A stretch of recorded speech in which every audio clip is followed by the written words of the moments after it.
Welcome to Jen Cares, powered by Chozen Live Podcast. Here we engage in tough talks and meaningful conversations. Each week, we feature a guest that will help us stay in the know.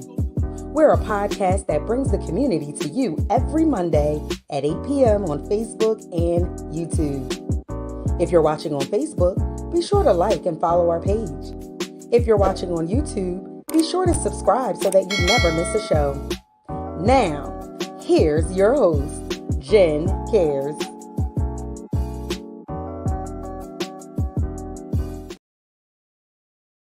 Well, good evening and welcome to Jen Cares, powered by Chozen Counselors. I am your host, Jen Cares, the founder of Chozen Counselors, a nonprofit organization that seeks to inspire, motivate, empower, and strengthen individuals and families.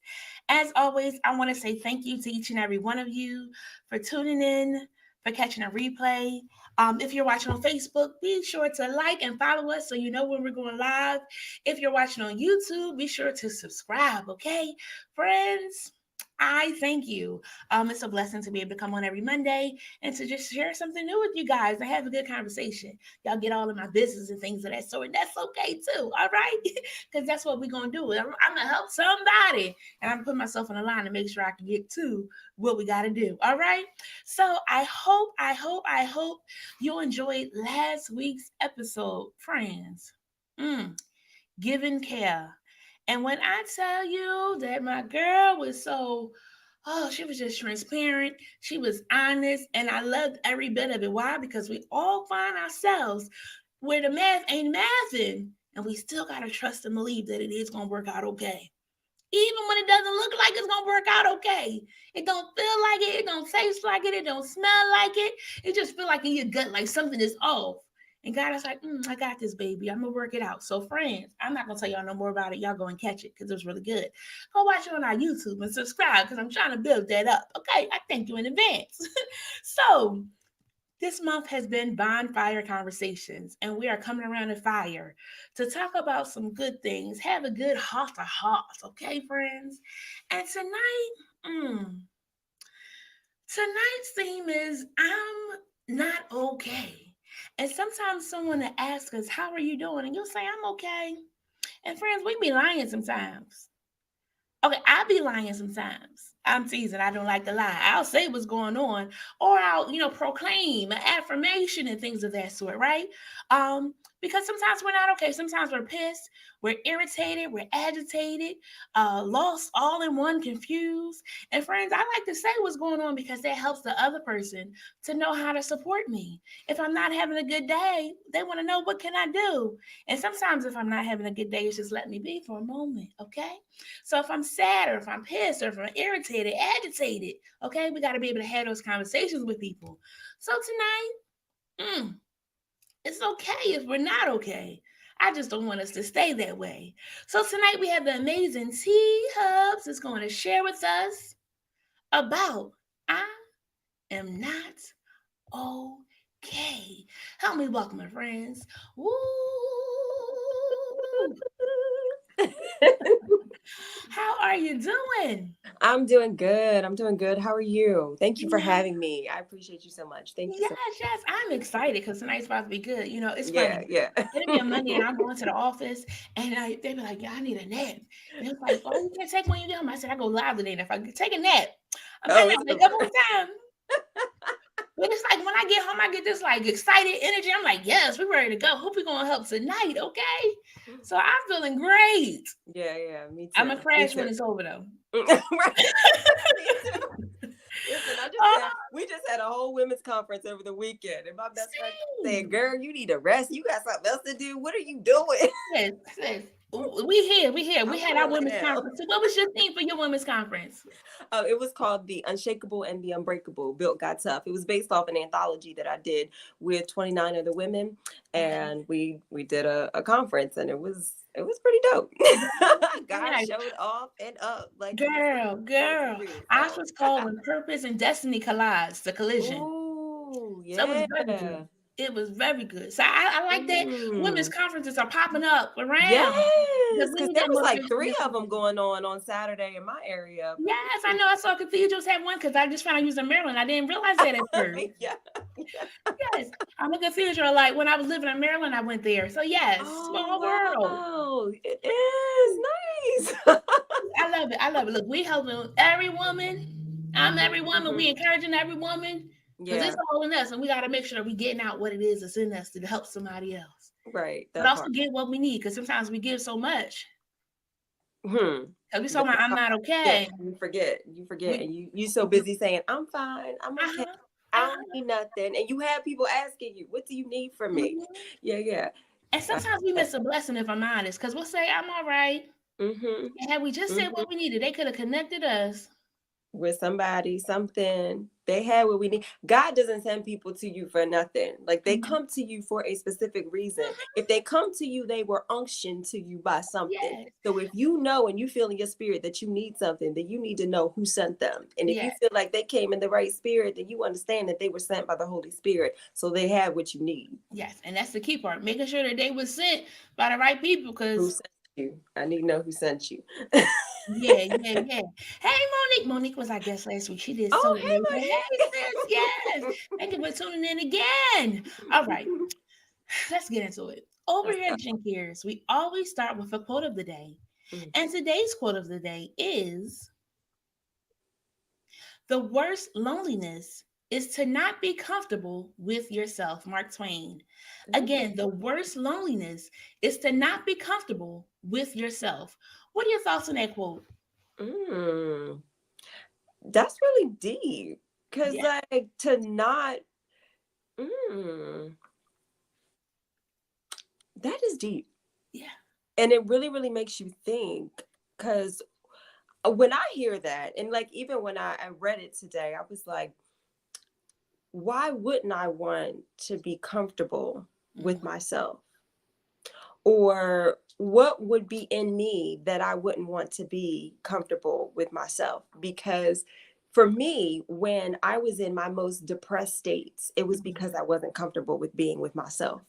I mm. didn't want to be left alone with myself. Yes. I didn't want to be, I was afraid to be left alone with myself because I struggled with suicide, depression, oppression, and Mhm. all of those thoughts going on in my head. So for me, now I'm at a place where, baby, I like being by myself. I'm Yes. comfortable with being with me. But Mm. that's because of where I came from. So Uh-huh. the fact that I can be in a house by myself all day long with myself, Mhm. I'm Gucci because Yeah. I love it. Yeah. Oh, I, it's a That's a whole nother process. life right there. Being able to be with my own thoughts every day, and those Yeah. thoughts are not something telling me to kill myself or take Mhm. myself out or that Mhm. nobody loves Mhm. me. Mhm. Yes, I'm good with being by myself. Friend, you can't find it. And I like this because this is what this bonfire is about to get real Yeah, to the nitty yeah. gritty.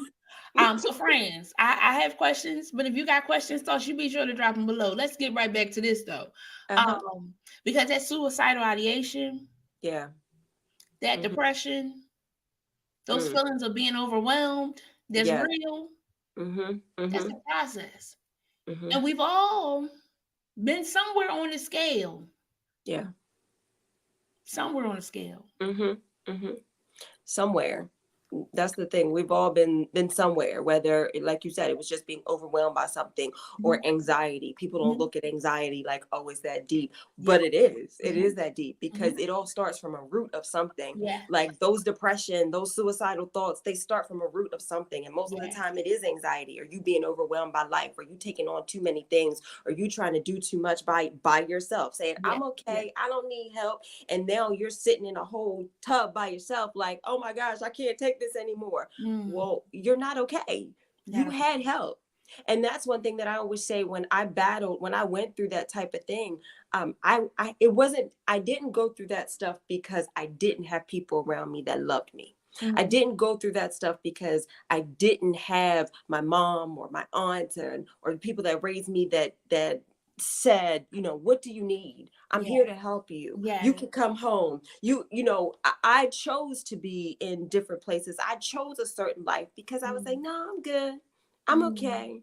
I don't need anything. No, I don't need to Mm. come home. I'm okay. I can pay these bills. Girl, no, you not. You 3 months behind on your rent. Get ready to get put out.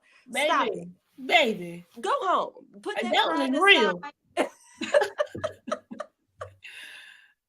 Ah, Put your pride aside. You don't have no food in your refrigerator. You can't barely feed your son. Like, girl, mm, accept the help. You are not okay. yeah. But no, but you rather sit in your bedroom and take pills and chase them with beer and tell God that you're tired of being here, you want to die, Mm, rather than take help. The mm, help that is offered to you. mm. We gotta set our pride aside Yeah, that part. because we're not the only ones struggling. Mm-mm. We're Mm-mm. not the only ones that's feeling like this is a lot. Mm-hmm. Mm-hmm. But it's And not life like, is a lot. whew, Life in general is it's a lot. If you don't have the proper tools, which is it might sound so cliche, but it's the Bible and mhm, Jesus and your mhm. salvation. If you don't have the proper tools to deal with life in itself, it's going to be a lot, and Yeah, it gets worse and worse and worse from yeah, generation to generation to yeah, generation. yeah. You figure I started the journey when the devil really used to play with my mind was the first time I tried to kill myself. I was 14 years old Mm, at school at a basketball game. Nobody mm. knew I had dipped off. I had grabbed a whole bottle of pills and Wow. went in the back hallway to chase these pills down. Mm, Almost fell backwards on the bleachers because nobody knew what was wrong with me. My cousin grabbed me by my shirt as I was falling in mid-fall. mm, We at the top of the bleachers. Grabbed me. It's like, what's wrong with you? They felt like I was just high or something. I didn't do drugs or anything. I just mm, wanted to go. mm. Friends. Mm. It's real. I don't remember how old I was when I first thought of like harming myself. Mm, Um, I felt overwhelmed as a yeah. young kid. I was in church all my life, so it wasn't like, yeah, I knew of Jesus. Um, but I felt maybe it'd be a less of a burden for my mom, and Mm-hmm. then I felt like I Mm-hmm. reached out to somebody and they didn't answer, and I'm like, I tried to reach out and they didn't help me. And sometimes in those moments, God is like, I want you to reach out to me, not those people. Ooh, that yeah. And at a young age, I learned it. But that don't mean that I didn't think of it again. Right, exactly. Mm-hmm. Just this year, you can have moments, Mm-hmm. and the enemy try to like get you off your game. Great stuff is happening for Jennifer. Doors are opening for Jennifer. God is blowing my mind. When I Yeah. say He's been eavesdropping on conversations and making things happen, Mm. but Whew. still, I was like, Still. but what if? Mm. Bonfire conversations, friends. I'm not okay all the Woo. time either. Because being a Mm-mm. strong person, it's a lie. Woo. Come People on. don't always check in on you to see if you okay. Woo. It's hard being the strong person and being the one to always check up on everybody and being the one like the leader in every aspect of your life. Yeah, It's hard. It's tough. And it's tough conversations to have. It really yes, is, yeah, because you figure being the leader, that is your go-to, saying I'm okay. yeah, Why? Because you feel like so many people are dependent on you.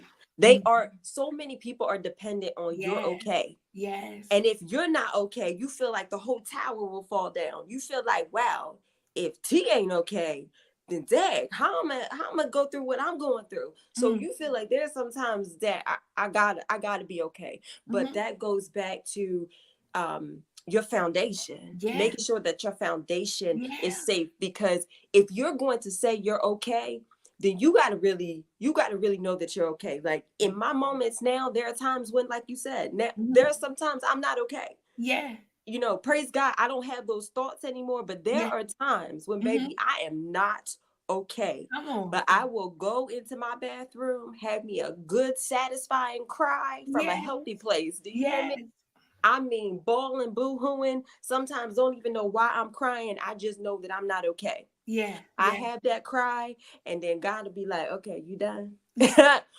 You ready to go back? Okay, God, yes, I am. Honey, wipe my face, get my yeah. life together, and go on back and deal with life.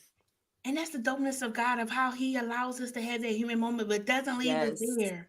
Because even in those moments where you want to give up, it comes back. I come back to myself like, yeah, it's just a moment.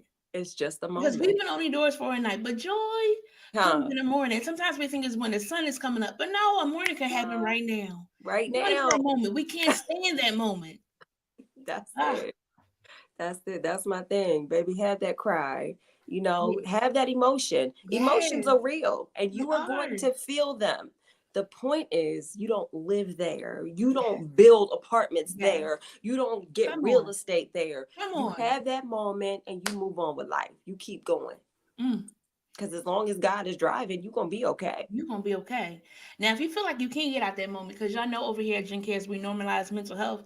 Yes, I got Jesus, but I also got to deal with some of the issues too. Come on, if real. I got an ailment, I got to go to the natural doctor.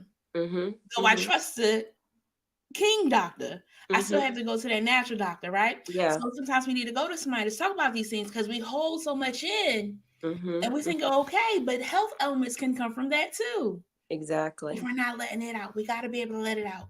You eat too much, you're going to be stuffed and roly-poly. Come on. I'm going to use cheese as an example. You eat too much cheese, they say you get constipated, you get stopped up, right? And they got to go through a process to let that get out. That's Some people stay there for a while.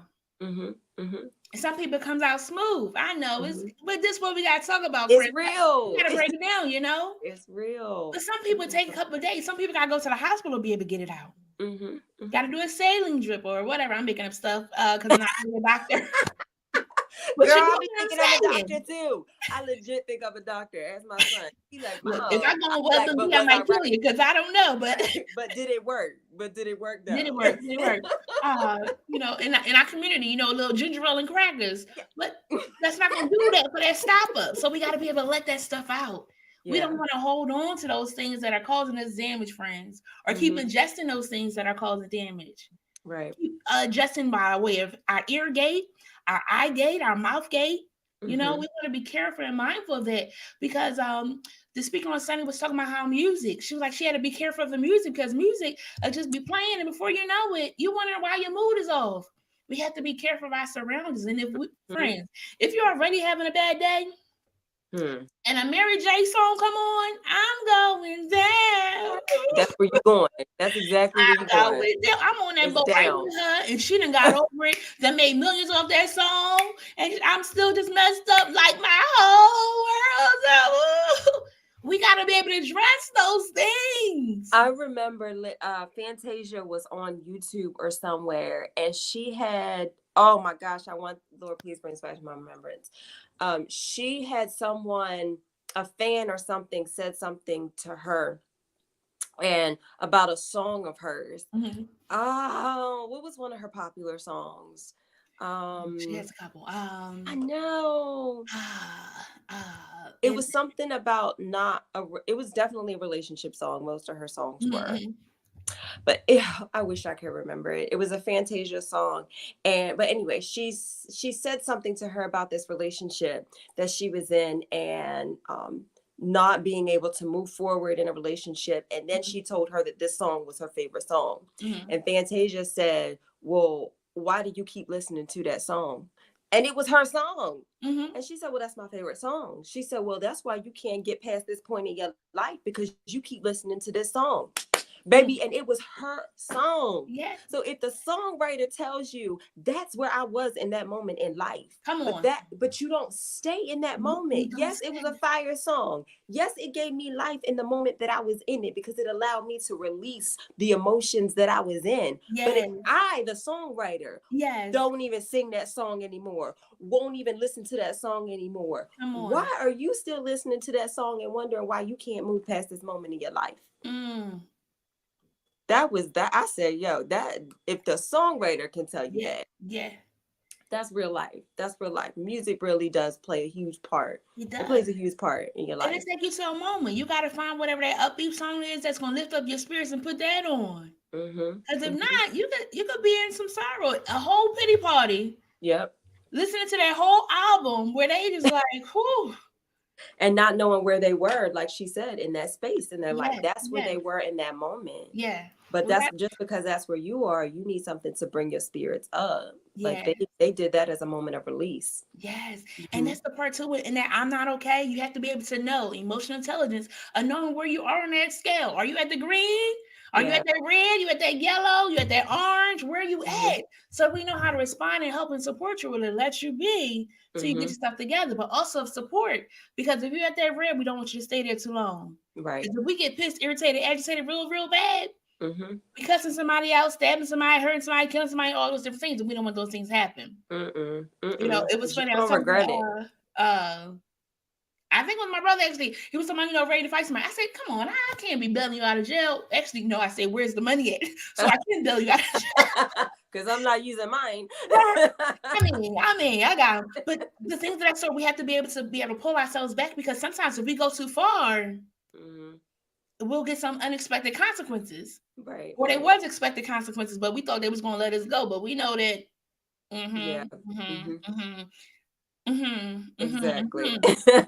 We need to make sure we keeping a sane, clear mind. Exactly. Because if we get into that moment, right. Okay. So you understand what I'm saying? Right. You know what we're talking about. Because we want to just be careful of that, and we want to be mindful of that. Because the world is not a fair world. My sister was asking me, she's like, what's equality? I said, the idea that things are done in fairness. She said, why don't we have equality? Because people are selfish. People look out for themselves. So we have to be able to have some oomph about ourselves to be able to keep ourselves together. Yeah. Some said I almost lost my mind. Oh. But I caught myself. Because it was too much on the line for me to risk giving up everything that I done been through. Right. I can't. The speaker too on Sunday was saying I can't get into petty conversations. We have to be able to pull ourselves back. We don't always have to have the last word. We don't always have to go back and forth with these people. Let them be. Self-control. Peace. I like peace. Yes. I like peace. I like peace. So, and speaking of that, of ways to pull ourselves back, because sometimes some affirmations. But why do you think we have trouble believing in the words that are coming out of our mouths to encourage us to keep on in this thing called life? I think we have trouble believing because our faith is low. I mean, I think that's a pretty simple answer. It's just, what is your faith based on? Why don't you believe the words that are spoken over you? What, it can also go back to some trauma that anybody might have had from when they were smaller. What voices are you hearing? Are you hearing the words that are spoken over you, or that you're trying to speak over yourself now? Or do you still hear the words that, your mama or your daddy or your auntie or your sister spoke over you when you were smaller? And are you still hearing that voice in you? Because what other reason would you have not to believe the positive affirmations and the positive biblical words that God has said that you are? He tells you what you are.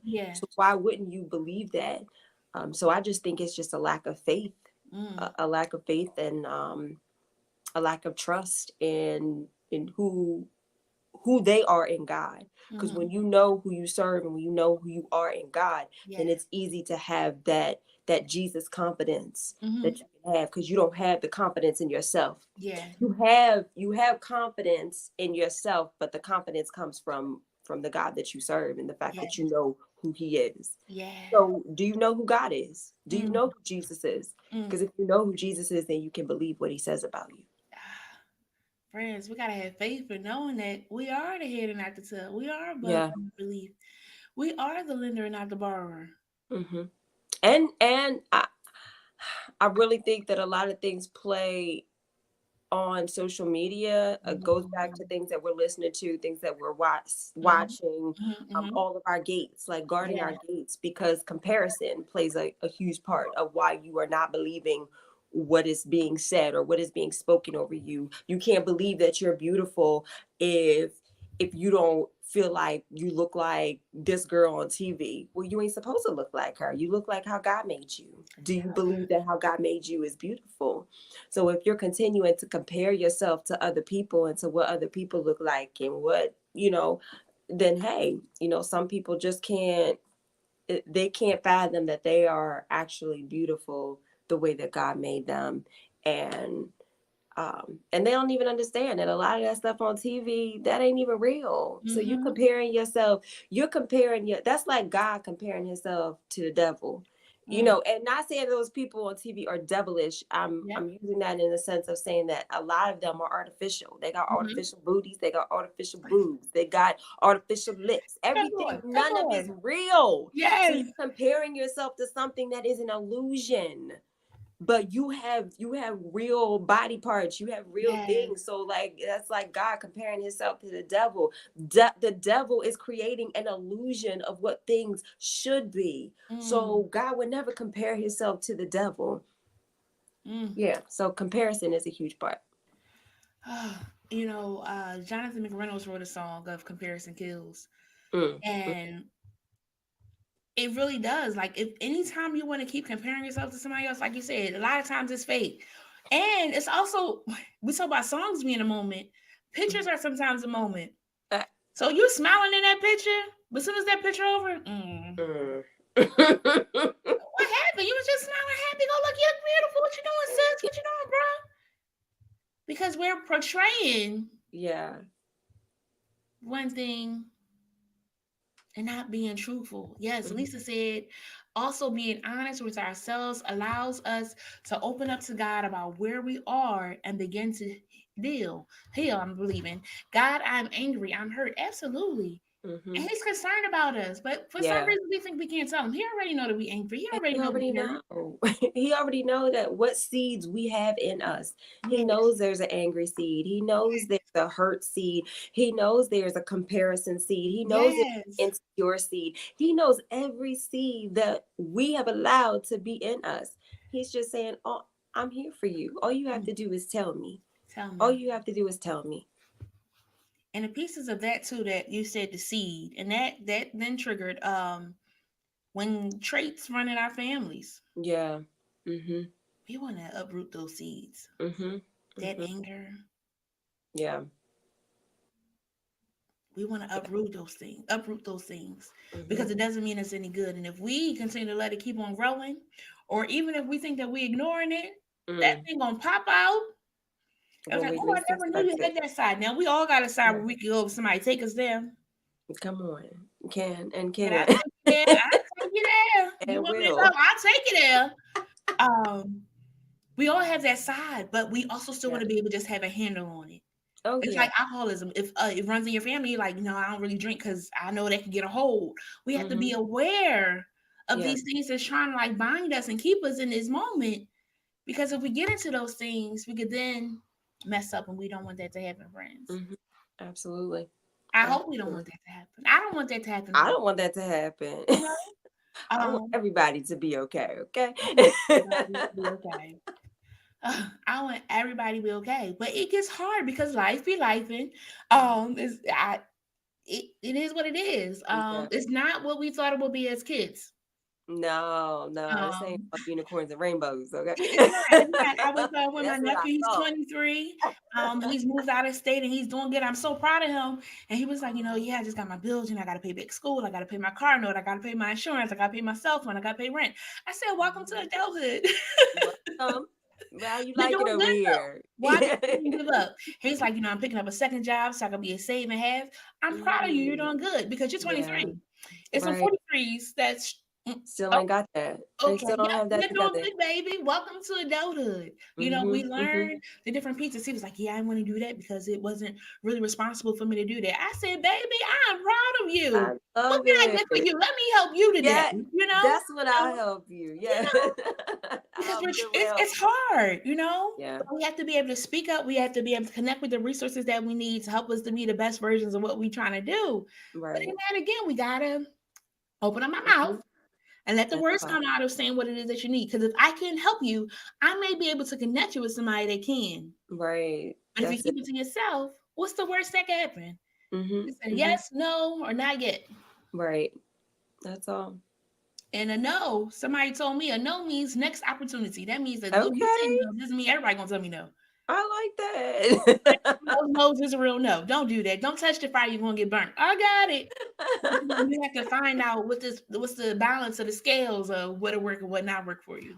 Yeah, yeah, But I yes, like that. Next friend. opportunity. Uh-huh. Next opportunity. Mm-hmm, Uh, mm. So in us doing these affirmations and we're getting our faith up, that's mm-hmm. it, Lisa. Closed mouths don't get fed.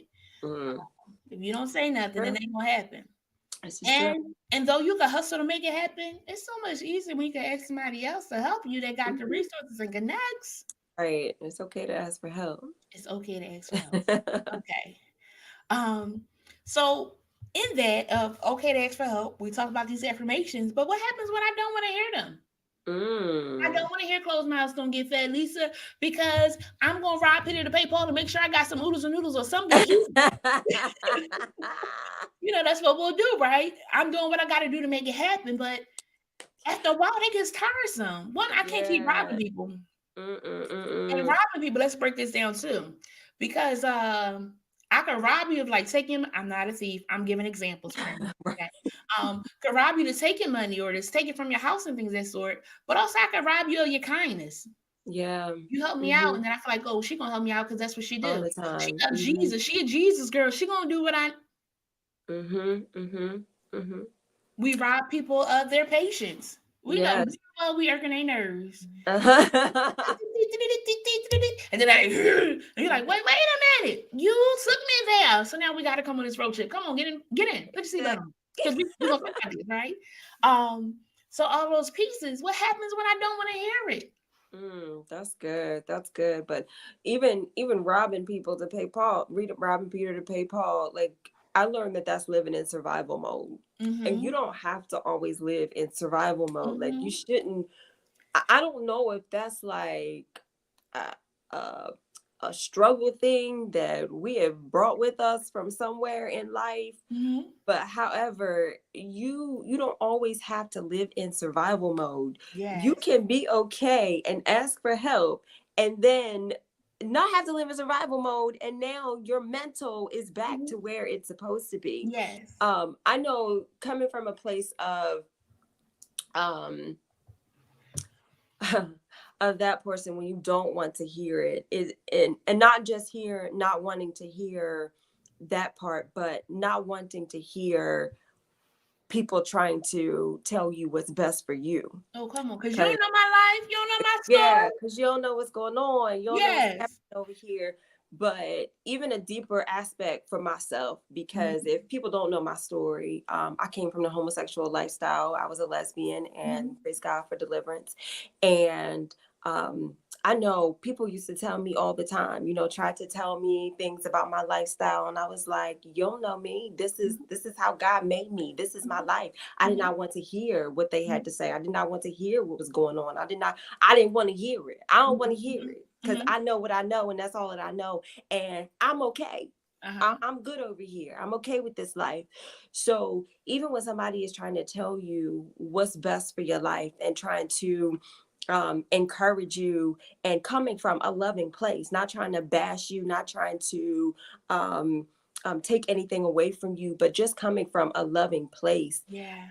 Like it's hard to say. Sometimes you have to let those people be because they had to let me be in whatever I was in. Mm-hmm. And then in the moment when it goes back to seeds, Mm-hmm. those seeds were planted inside of me. Mm-hmm. And so when it was time for me to come out of that lifestyle, when it was time for me to hear those seeds and hear those words, God replayed all of that to me. He replayed all of those words. He replayed all of those seeds. So the Holy Spirit will always bring it back to your remembrance. Yeah. So even when you don't want to hear it, if it goes in your ear gate, baby, you hear it. Mm-hmm. And God will wait till the right moment to play it back to you when he is ready. And it's not even, I can't say when God is ready because he always ready. The Holy Spirit is just a gentleman. He waiting on you because you don't want to hear it. But when he has broke you down, because when I tell you he had to break me all the way down, when he has broke you down to that point to where that is all you can hear now, when Yes. all the fluff is gone, and now Yes. all you can hear is that small still voice, because he has put you in a place and in a position to where, okay, you have to hear me now. You have to hear my voice, because you don't have nowhere else to go. Yes. You are at your bottom, the bottom of the bare bottle. Where else you going? You have to listen to me. So now I hear all those words. So now I hear all those affirmations. So now I hear all those scriptures. So now I hear everything. And I remember when I said, God, I hear everything that they were saying, but I've never read it in the Bible. I've never done this. And God said, have you ever looked for it? So it was a point of, yeah, I heard what they said, but then God said, okay, have you ever looked for it yourself? Because sometimes you have to find stuff for yourself. Yeah, people can tell you stuff all day long, but it's when you find the information for yourself. It's almost like you get a test in school. And yeah, I can cheat all day long. I can get Sally and Susie's paper and cheat all day long. But until I do the research for myself and find the answers for myself, then I will feel better about passing that test, because now I will have that knowledge to be able to pass on to other people when it's time. I love it. Because there comes a time where you got to do it on your own. Yeah. Growing up as kids, our parents would teach us how to cook and things of that sort, how to prepare a home, how to do laundry. And we could go to them, even if they outside the house. God bless those still their parents with them. They could call like, Mom, what you said to do for this?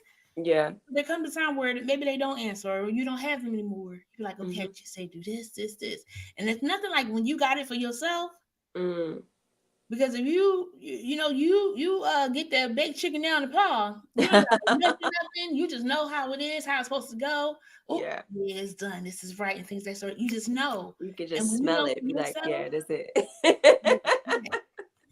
They used to say like the I don't know if it's ancestors or something. It's just like you just know when you're doing season, you don't gotta do much. It's like you just know. You just know. That's like, because I used to ask my grandmother that, because now I can make her sweet potato pie to perfection.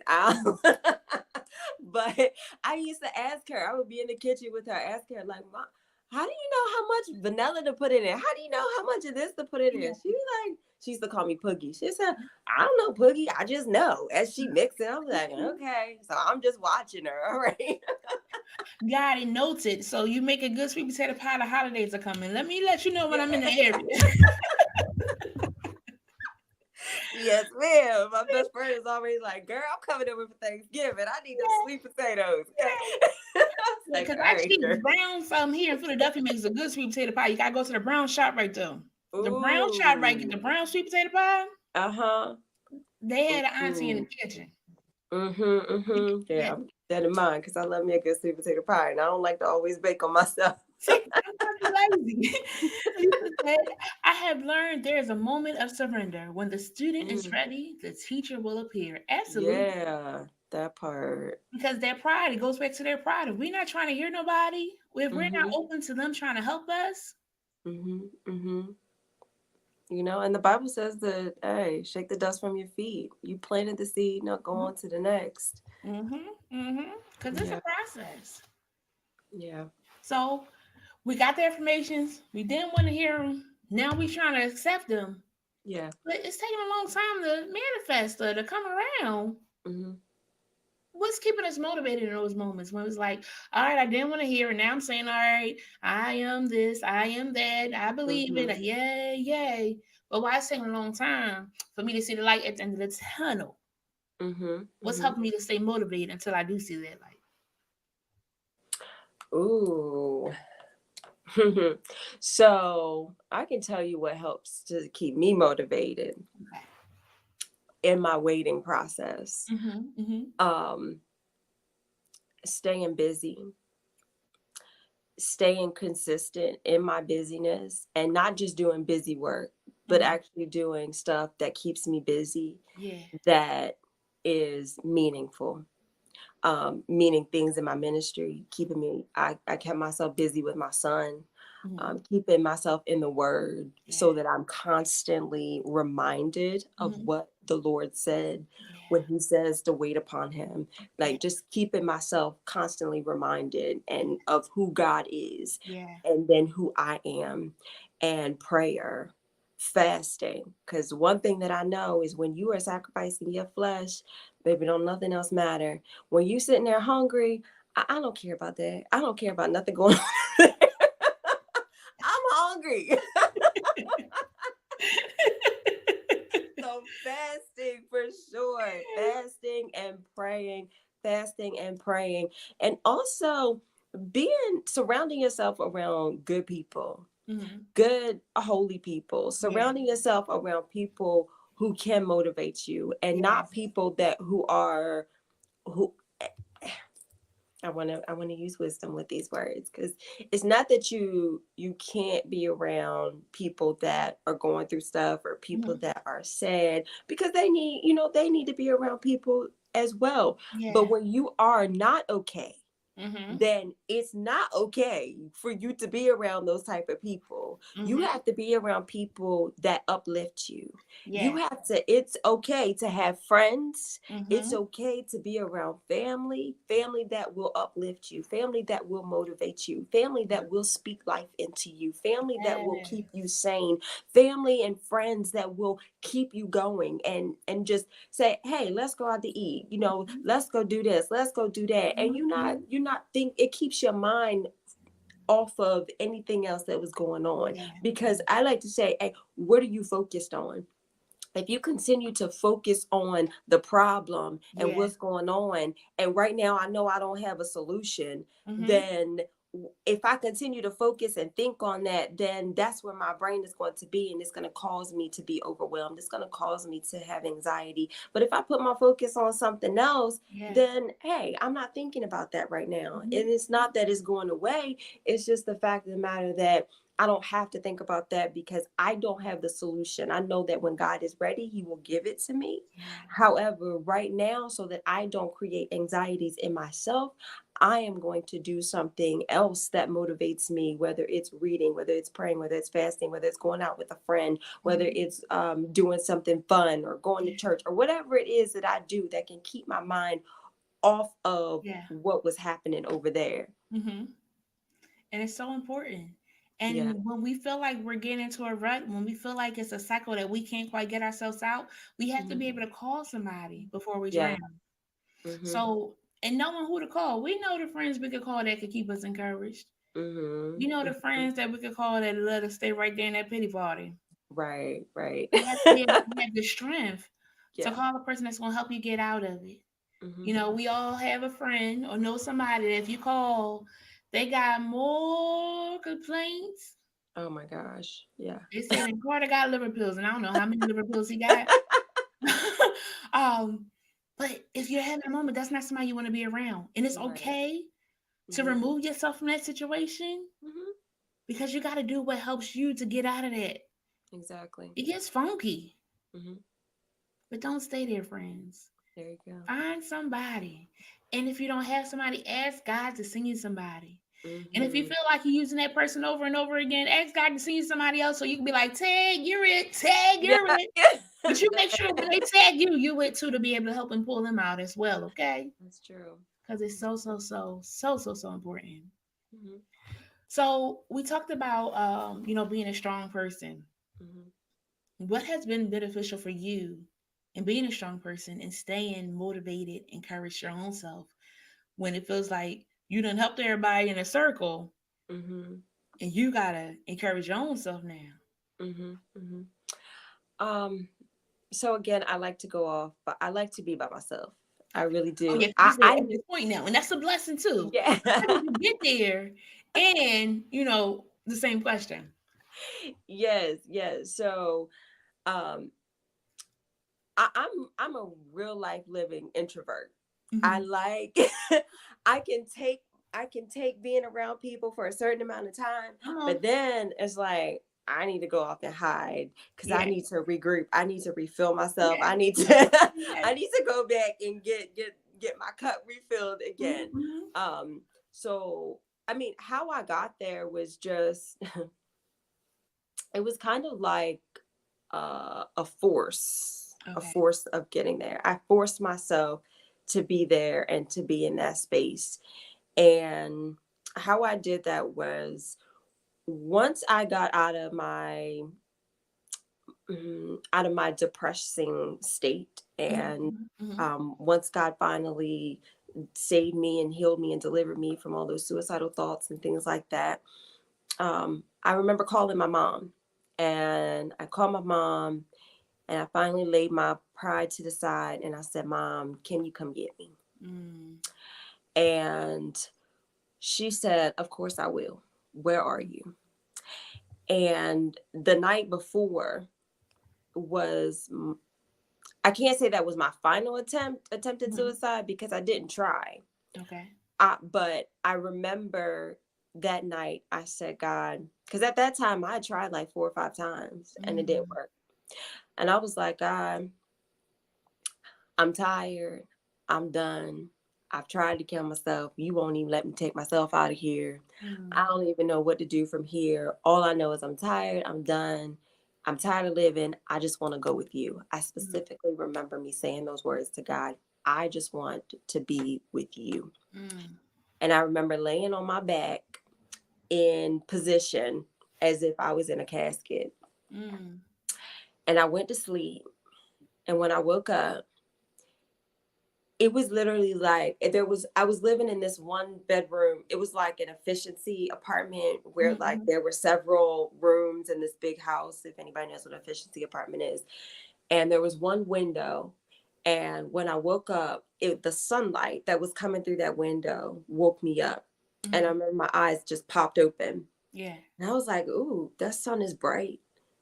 And I just felt different.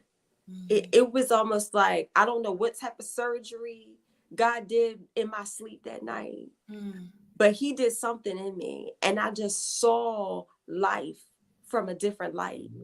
And when I mhm. saw that sunlight shining on me, I felt such a peace. And that's when I called my mom, and I just said, Mom, can you come get me? Yeah. Of course I will. Where are you? So I told her where I was. At that time, I had made a drastic decision to allow my son to go live with his father, because I was like, oh, I gotta get myself together. I don't know what's Mm, going on out here. I'm yeah. just not right. I don't have the emotional, financial, physical stability or Yeah. capacity to be able to Yeah. take care of him right now. I'm not okay. So I have to allow him to come stay with you until I get my life together. So my son went with my mom. They came and picked me up. So I went and stayed with my mom. And when I stayed with my mom, it was kind of like, okay, I gotta get myself together. Now it was like, I'm back. Something clicked. God did Mhm, something in me that night. Something clicked. And I was like, I gotta get myself together. I gotta get myself together. So, I was changing jobs because I was working. Now I had stayed with my mom. I was working an hour away from home. And I was like, this ain't gonna work. So I mhm. made a drastic decision in my life, um, that I was gonna go sell cars. And Yeah. everybody was like, girl, you crazy. You ain't never sold nothing in your life. You done been on your job for like 4 or 5 years. You got Mhm, stability on this job. mhm, You make good money. Da, da, da. I was like, yeah, I make good money on this job, but where is it? What? It's not mhm, taking care of me. There has to be mhm, something out here that is better than this. So I left my job. On my job, 4 or 5 years I was on my job. I left my job to go to a commission-based job mm, selling cars. mm. And that was a drastic thing for me, because I was like, I don't know what I'm doing out here. However, I'm Mhm. gonna go do it. Yes. So I started doing it. This was 2013 at this point. Made a Mhm, drastic decision. When I tell you that decision changed my whole life, mm, baby, it changed my whole life. And I remember when I got my first house, and well, it wasn't my first house, but it was my first house after that moment. mhm. And I called my son. I was like, baby, you ready to come back home with mommy? I got a house. And he Yeah. was like, you got a house? Oh my gosh, Oh, I got it. yes. So he was so hyped. He was so Yes. hyped.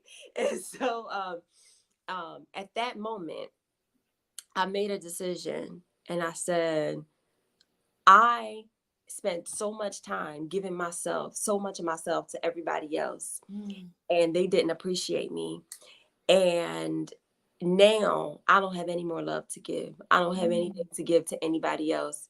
And I made a conscious decision. I said, Jesus, the only love that I have to give right now is in this order: to you, myself, and my son. Because if I don't have enough to give myself, then I won't have enough to give my son. So that's the only reason why I had to put myself after Jesus. I like it.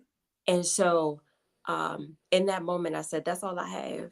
I said, so I made a vow. My son was, dang, I think he was in 6th or 7th grade, something like that. 7th grade, I think. I said, I'm not going to date. I'm not going to have a relationship until my son graduates college.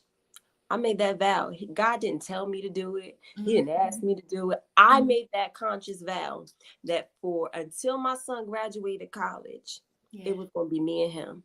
And that's it. I might go out with a couple girlfriends every now and then. I might. I don't know. But I need to be comfortable in this space to give my son my undivided and all of my attention. Yeah. And I did that. And when I tell you I kept my vow to God, and honey, I'm not going to be too drastic. But however, I was very lustful. I was very lustful. I was very promiscuous. So going through that moment of God leading me into being celibate, the steps that I had to take of being delivered from lust and promiscuity. Hope I said that word right. And promiscuity. Yeah. Like it was drastic. It was drastic. It was many nights crying, many nights. It was a lot, and it was drastic. And I know that's not what we're on here talking about, but just know that that is what we're talking about. So sis, this is the bonfire. We real about I'm not okay, because we got some friends that been in the same situation or in this current situation. It's like, how am I gonna get out? Sis, please help me. Help me. Come on. True. That's true. It took like, I mean, I had to make those conscious decisions that I wasn't talking to anybody. I wasn't dating anybody. I mean, but the deliverance from lust for me it wasn't me bent over in a trash can, coughing it out in deliverance session in church. It wasn't that. It was many nights of, I mean, I'm gonna just keep it open, honest, and transparent. That's what we do on my podcast. I'm gonna do that here. Like, it was many nights of me having wet dreams. It was many nights of me having dreams of sexual encounters. It was many nights of, I hope I call these spirits out correctly, Incubus and Succubus spirits, visiting me in my sleep. One night I remember I couldn't even move. Like I was so, I was sleeping, but I wasn't sleeping, but I couldn't move. And all I could do was think Jesus. And then I slowly felt my body start to move. And it was like something felt like it was on top of me. Like these things are serious, and these spirits are real, and they really, really do happen. There were nights when these things would happen, and I would feel like I was having sex, and I would be peeing in the bed.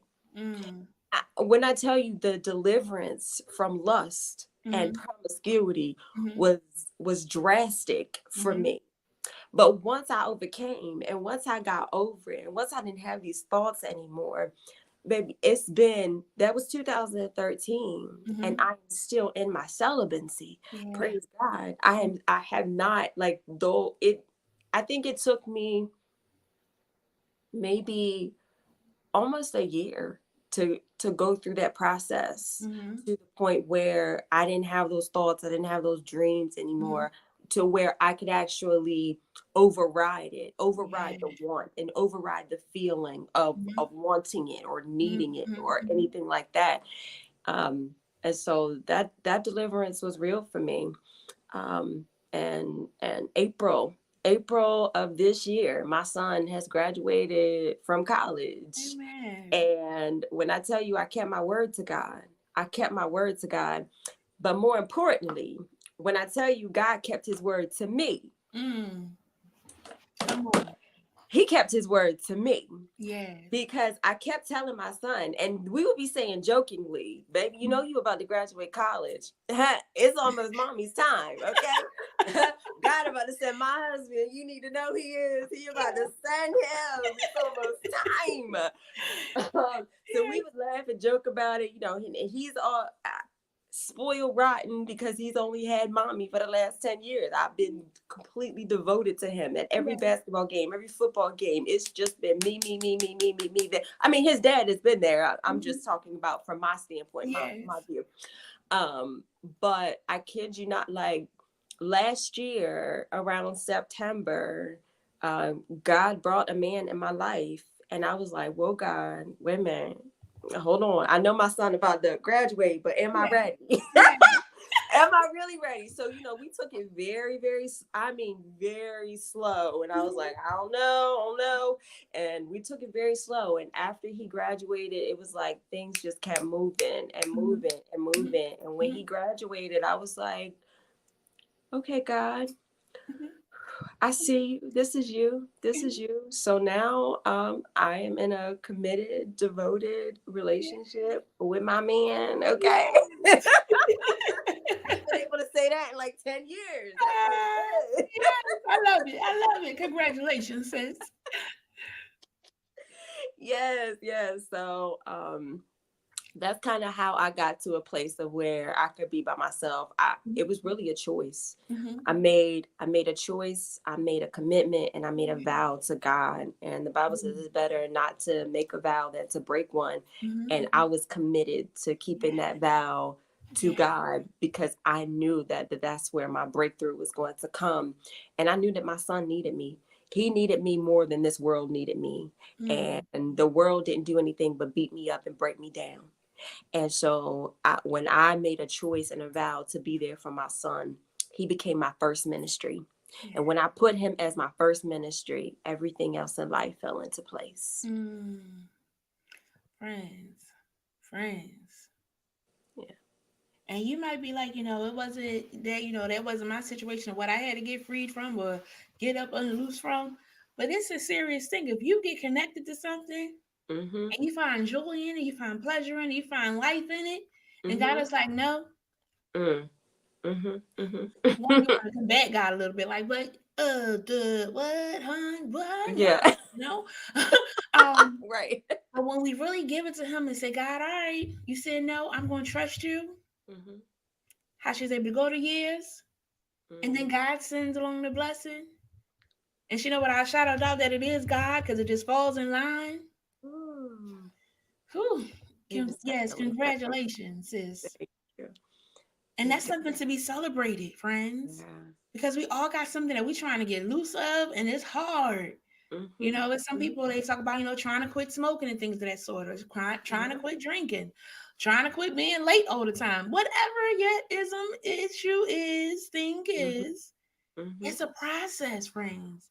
But when we stay committed, this too shall pass. It's a real thing. It can pass. It can, and it will. It will. What has been the most rewarding with your relationship with your son in those 10 years? Oh, our bond and our connection is crazy. It's almost like, so we're 17 years apart. I had my son when I was 17. Okay. And he would always make this joke and say, Mom, I'll take care of you when you get older. And I'll be like, boy, we're 17 years apart. We're going to be in a nursing home together. What you mean? Not kid. But our bond is crazy. And I don't know who came up with the theory that you can't be friends with your child, because you can, as long as they know when you're a friend, and as long as they know when you're a parent. Because even the Bible says, you know, God he's a friend, and he's your father. So, but you need to know when you're talking to which one. You absolutely. So, because I like talking to the friend, but then he getting that gossip. Like, all right, you got it. Okay, God, I hear you. I'm gonna shut up. No problem. I want to smoke Jesus. My arm's too short to box with you. I ain't trying to box. I'm a dad. You know, I don't box. I don't. But yes, our connection is crazy. We are legit like best friends. We are, like, people say, they tell us all the time, y'all are more like brother and sister. But he knows when mom kicks in. But it's just like our bond is so crazy that, you know, we are like brother and sister. Mhm. Um, we are so close. We are. And I'm so, so grateful because I'm not going to say he tells me everything because Mhm. I know there are some things that he does not share with me. Mhm. Mhm. However, I'm going to say he shares about 93% of Uh, his life. I'm gonna give it 93%. yes. He shares. He doesn't mind talking to me about anything. And Mhm. that part is one of the greatest rewards Yeah. because you have some children that will not talk to their parents Mhm. about personal, deep Yeah. stuff, anything. But I have always kept that door open that, okay, I can tell when he wants to talk and Mhm. I'm like, all right, you'll tell me later. That's cool. That's cool. You don't have to tell me now. But just the openness and the bond that we have set from these last 10 years has been crazy. And the fact that he watches me, he does stuff and Mhm. he'll say stuff and he'll be like, oh mom, I got this from you or something. I'm like, oh, you was watching? Like so that's very, very rewarding, like to know, like I didn't even know you were watching me. And that goes to say, like, you always got to be on point as a mom, a friend, a Yeah. leader, whatever you're doing, Yeah. because people are always watching you and you Mhm. never even know like what they're Yeah. watching you do. Like Yeah. it's real. And that's so important. Yes. It is awesome when you have that great relationship with your child. Friends, public Yeah. announcement. Um, because if you're not creating a safe place, Yeah. who is? Mm-hmm. And what are they Somebody telling is. them? So it's best when you can, create that. And it's not too late. It's just about Mm. being consistent, being present, not judging. Yep.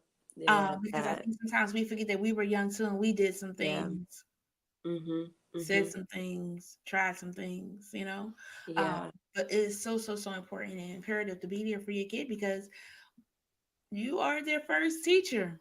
Mm-hmm. And So be there. understanding. I Yes. found that understanding and listening more than Hmm. you talk. See, Hmm. so what I do in my real everyday life, I'm a problem solver. Yeah. So I'm always trying to solve problems because when you bring a question or something to me, I'm like, okay, you're bringing this to me because you want me to solve the problem. Okay, what is it? Da, da, da, 2 + 2 is 4. Mhm. Da, da, da, da. Yeah. So I had to learn, and he still has to catch me on this. Hmm. I have to learn. Sometimes he just wants to vent. Yeah. Sometimes he just wants to talk. He doesn't Hmm. always want mom to answer. He Hmm. doesn't always want mom to solve the problem. Yes. Sometimes he just wants a vessel Yeah. to release into. And I have to know when that time is Yes. what. Like, Yeah. okay, I think he just wants to hear. And then Mhm. sometimes I'll start and I'll be like, okay, I don't think he got quiet. I don't think that's what I was supposed to do right now. I think I'm Mhm. just supposed to listen. Yes. So yeah, it's like put yourself in a place. Like Yes. And friends, we remember when we were kids, what worked for us or what we wished hmm happened too. So we want to be able to be present. And I'm gonna give you a tidbit, right? So if you are having a conversation with your child and you feel like, because our facial expressions can give us away way worse than our mouth can sometimes, right? Because that's what Woo! happens first. As we're Yeah. processing it, you can have it where you see how we're both sitting facing forward, but you could put up a poster. So how Mm-hmm. I have it is where it's blocking my face. Now y'all can still see my face when I'm facing forward, right? But what Mm-hmm. happens is when they're telling me something, tell me something crazy, T. Honey, my friend was smoking weed. I almost smoked with her. So what will be happening is I'm like, yes, she didn't smoke with her. I'm happy, right? But what happens too is that you can have your whole facial expression Uh-huh. and they can't see it. And then when you got yourself together, you pull it down and be like, baby, thank you so much for telling me, and processing with it. Because our Mm-hmm. facial expressions, because if you tell me something else, T, and I'm looking at you now, you can see my face. Mom, I kissed that boy yesterday at school. Girl, kissing gets you pregnant. But what happens is again, your facial expression and how you come out goes right to the kid, and the kid's like, dang, I shouldn't have said it. But if sometimes we can put that little block up to help us out until we get ourselves together, Mm-hmm. because again, our face to tell on us. And That's it. sometimes being slow to talk, slow Mm-hmm. to speak, slow to respond. Because like you Yeah. said, they got to get it out and things of that sort. So that's a good way of being of support. Or back to back, where they can't see a facial expression. You could get out your feelings as they're getting out their feelings. Mm-hmm. And then you bring yourself down a couple of notches Mm-hmm. to be able to have that conversation with them. That's good stuff. I like Because that. yes, absolutely, they do want you to listen. Mm-hmm. I've work with a lot of kids, and sometimes they feel like their parent doesn't believe them. Mm-hmm. Yep. Yes, It's sometimes a lot. kids do lie, but sometimes kids tell the truth, Yeah. and we want to be able to be their cheerleader and be there for them to help them through the process. Mm-hmm. I had to tell many kids, your mom may never apologize, sweetie. Right. How can I help you get through to the other side? Mm-hmm. But That's good stuff. friends, it's okay Yeah. to apologize because we all get wrong sometimes. Mm-hmm. We read something wrong, we say it wrong. The intent is just changed a little bit different. And text messages could get us in trouble. Oh, Because you're saying yeah. okay, but they hear it as okay. What you mean okay? They I just see your say okay, whole face change. Like what? you know, and it's okay to do a check and balance. I was like, as he was my brother in the good team, but I texted him, I was like, how you doing? He was like, fine. I said, is that a good fine? Yeah. Is that a confident yeah? You want to check in because sometimes life gets Mm-hmm. overwhelming. We want to make sure that we're present for those that we love and we care for. So, friends, try that technique if needed. Or talking to a friend. Sometimes they might throw you some curveballs you wasn't ready for. But like, wait a minute, let me get my pillow. Hold Right. on, because I don't know what you're about to say. One of my close friends, she'll go to say something, and I'll be like, she'll like, and she'll pause, and I know there's something crazy about to come out. Yeah. Child, I don't even know what you're about to say. Go ahead and say it. Go ahead and say it. We'll key and things of that sort. But again, life is happening. We want to be able to be present without judging, but of support because Right. we all been there. Exactly. Yes. Yes. Oh, this was good, T. What's something that you want us to walk away with? Um, well, just recapping on everything that we've said, that it's okay to not be okay. Mm-hmm. It's okay to ask for help. Yeah. And put your pride to the side. Anytime you put your pride to the side, pride comes before every man's fall. That's the word. And pride will have us so hemmed up and so caught up. And there are people that really do love you and really do want you to be okay. Allow those people to help you. Allow them to be there for you. They really do want to be there for you, and they really do want to help you. And they can help take some of that weight off of your shoulders. Because, baby, when you feel light, there is nothing like it. And heaviness is of the devil. He wants you to feel heavy. He wants you to feel overwhelmed. He wants you to feel anxiety. He wants to get into your mind and overwhelm you so that you can't think clearly, so that you can't think properly. He wants you to feel those things so that you can't do what God has purposed you to do. So when you get rid of those burdens, those heavy burdens, and you can think clearly, you can see clearly, you can hear clearly, then it is easy for you to do what God has put you here and purposed you to do. So it's okay to not be okay. God knows you're not okay. God already knows. Mm-hmm. But when you open your mouth and you say it, you proclaim it, you declare it, and now you're saying, okay, I need help. Mm-hmm. And you're opening the door for help to come. Even if it's just you saying, God, I'm not okay. What can we do? Mm-hmm. Go in your prayer closet, create a space. I don't care how big your space is in your house. If you just have a room, create a space for yourself, for you to talk, communicate with God. Create a fast schedule. I don't care what you fast from sugar, fast from something. It doesn't have to be extreme. Just do something to sacrifice, to say, God, I'm going to sacrifice this for you today. Read your word. Your word is so beneficial because it is going to tell you who you serve, who your God is, and it is going to tell you who you are. And that is where you are going to get your confidence from. That is how you are going to get who God has called you to be. And that is how you will know that you are okay. That's all I have. Yes. I thank you. Thank you. Thank you for having me. Yeah, that was so good. I'm gonna go back to the sis. She said, however, forgive, because don't depend on that apology. When I was sharing that, sometimes the person won't apologize. Absolutely, forgive. Don't depend on an apology. Forgive to free yourself. Yeah, because you can't.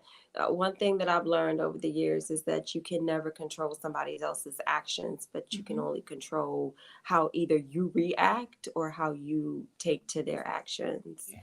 Or you can't control their words. Mm-hmm. Mm-hmm. And sometimes they will never. one of our podcast topics was one time, how do I forgive a ghost? And that was, how do you forgive that person that never says I'm sorry? How do you move forward in that element of that person that will not apologize? How do you forgive? I had somebody, I was in a relationship one time, and the guy was drunk, and he was like so drunk, and girl beat the bricks off of me, choked me, called me all kinds of names, woke up the next morning, to this day say that he don't remember. How do you forgive somebody that doesn't remember? How do you forgive a ghost? They don't remember. They said that it didn't happen. They said that they didn't do it, or they just blatantly said, "We'll never say I'm sorry," or they died, they passed away, and they can't say I'm sorry, and you still holding that in you, baby. Free yourself. Free yourself. Free yourself. Friends, let's be free. Mm-hmm. Let's be free. That's a good note to end on, sis. That was good. Again, I thank you so much for joining us. I'm excited to connect again, and we have to work some. This is really, really good. I am so grateful for you saying yes. So grateful for your transparency and sharing tonight. Because friends, we could say I'm not okay. Just don't stay that way. Right. So again, I thank you. Thank you very much. You're welcome. Thank you. Have a great evening. You too. You too. Thank you. Yes, bye, friends. Yes, because they are friends. They are friends. Yes. I like friends. Yes. Thank you again.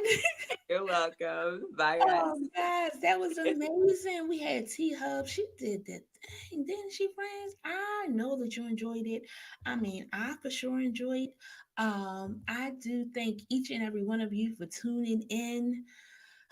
Don't forget our quote of the day. The worst loneliness is not to be comfortable with yourself. Mark Twain, again, the worst loneliness is not to be comfortable with yourself.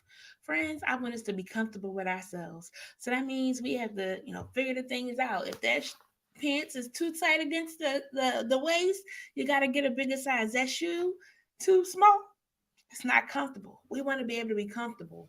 Because if we're not comfortable, that's a bad feeling.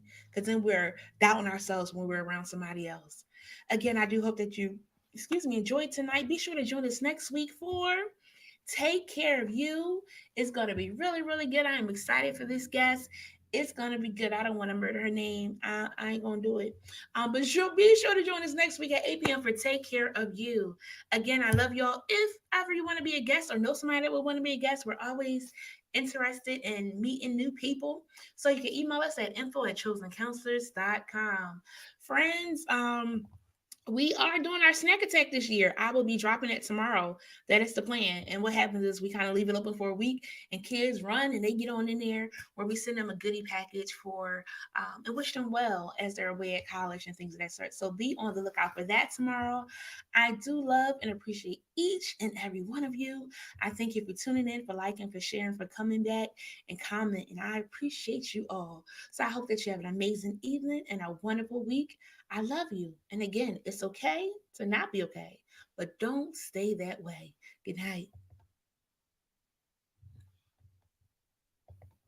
Friends, we thank you for joining Jen Cares this week. Be sure to follow us on Facebook, Instagram, and subscribe to our YouTube channel. Unable to watch us live? Be sure to find us on your favorite podcast platform. You can also visit our website, chozencounselors.com. That's Chozen with a Z, to stay in the know and, most of all, never miss a show. If you found value in this show, we'd appreciate you sharing it with a friend. Most of all, be sure to tune in for our next episode, as we specialize in bringing the community to you.